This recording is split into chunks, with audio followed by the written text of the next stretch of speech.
প্রার্থীদের সঙ্গে ভার্চুয়াল বৈঠক অভিষেক বন্দ্যোপাধ্যায়ের। সমস্ত জেলাতে কাউন্টিং এর দিন রাজ্যের গুরুত্বপূর্ণ নেতৃত্বরা উপস্থিত থাকবেন।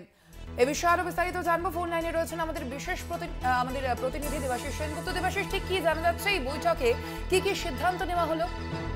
দেখো, এই ভার্চুয়াল বৈঠকে মূলত 42টি কেন্দ্রে যে তৃণমূল কংগ্রেসের প্রার্থী তারা ভার্চুয়ালি সেখানে উপস্থিত ছিলেন এবং দলের সভাপতি সর্বভারতীয় সাধারণ সম্পাদক অভিষেক বন্দ্যোপাধ্যায় তিনি এই ভার্চুয়াল বৈঠকে মূলত যে বিষয়টা জোর দিয়েছে, প্রত্যেকটি গণনা কেন্দ্রকে জানো যে একটা লোকসভা কেন্দ্রের অন্তর্গত 7টি করে বিধানসভা কেন্দ্র আছে এবং সেই প্রত্যেকটি বিধানসভা কেন্দ্রে যারা দায়িত্বপূর্ণ নেতৃত্ব আছে তারা কাউন্টিং এ থাকবেন।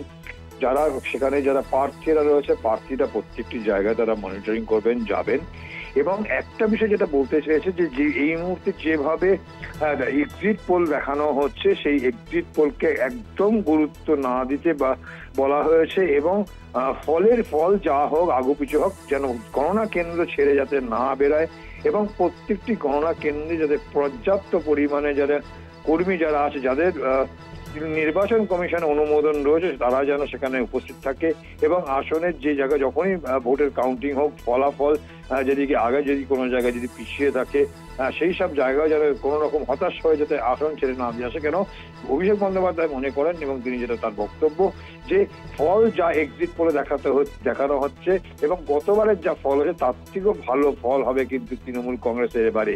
অর্থাৎ একটা বিষয় স্পষ্ট যে এক্সিট পোলকে যেভাবে এক্সিট পোল করা হচ্ছে সেই এক্সিট পোলকে কোনো গুরুত্বই দিচ্ছে না এবং প্রার্থীদের এবং পাশাপাশি যারা ইলেকশন এজেন্ট তাদেরকে পরিষ্কারভাবে জানিয়ে দেওয়া হয়েছে যারা ওখানে কাউন্টিং এ থাকবেন সেই কাউন্টিং এর হল ছেড়ে যাতে কোনো মতে না বেরোয় এবং পর্যাপ্ত পরিমাণে সংখ্যক যাতে সেখানে যারা নির্বাচন কমিশনের অনুমোদন যারা রয়েছেন সেই পার্টির কর্মীরা তারা যেন সেখানে একদম নজর দিয়ে রাখে। কোনো মতে যদি কোনো বিশৃঙ্খলা হয় সঙ্গে সঙ্গে যেন প্রার্থীদের বলে এবং প্রার্থীরা কিন্তু প্রার্থী বা প্রার্থীর ইলেকশন এজেন্টকে সঙ্গে সঙ্গে তারা যেন নেতৃত্বকে পুরো বিষয়টা জানায়। অর্থাৎ কোনো কেন্দ্রে কোনো রকম যাতে শিথিলতা না থাকে দলীয় কর্মী সমর্থকদের মধ্যে। কারণ ইতিমধ্যেই একটা বিষয় বলার চেষ্টা করেছে যেখানে বিজেপি খুব ভালো ফল করবে, তৃণমূল কংগ্রেস কমে যাবে, এমনটা বিষয় নয়।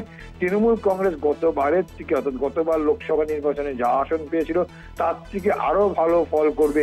2021-এর যে বিধানসভা নির্বাচন, সেই বিধানসভা নির্বাচনেও যা ফল হয়েছিল সেই ফলের পরিপ্রেক্ষিতে থেকেও আরো ভালো ফল হবে লোকসভা কেন্দ্রে, যে সমস্ত লোকসভা 42টি লোকসভা কেন্দ্রে। এবং সেক্ষেত্রে কিন্তু যারা দলীয় কর্মী যারা রয়েছেন, যারা কাউন্টিং এর কাজে যুক্ত রয়েছেন, গণনার কাজে, তাদেরকে একদম ওই কাউন্টিং হলের মধ্যে তীক্ষ্ণ দৃষ্টি দিয়ে রাখতে হবে এবং তীক্ষ্ণ দৃষ্টি তারা যাতে রাখে সেই ইভিএম মেশিনে যাতে কোনো রকম অসুবিধা না হয়। যদি অসুবিধা হয় সঙ্গে সঙ্গে প্রার্থীর পোলিং এজেন্ট বা ওখানে যিনি দায়িত্বে থাকবেন সেই নেতৃত্বকে জানাবেন এবং নেতৃত্বকে পরিষ্কার বলা আছে পুরো বিষয়টা তারা যাতে মনিটরিং এ রাখে এবং গণনা একদম শেষ না হওয়া পর্যন্ত তারা হল যাতে না ছাড়ে, এমনটাই কিন্তু নির্দেশ দিচ্ছে, এমনটাই কিন্তু তৃণমূল সূত্রে খবর। একদমই ধন্যবাদ। তুমি আমরা কথা বললাম, ফোন লাইনে ছিলেন আমাদের প্রতিনিধি।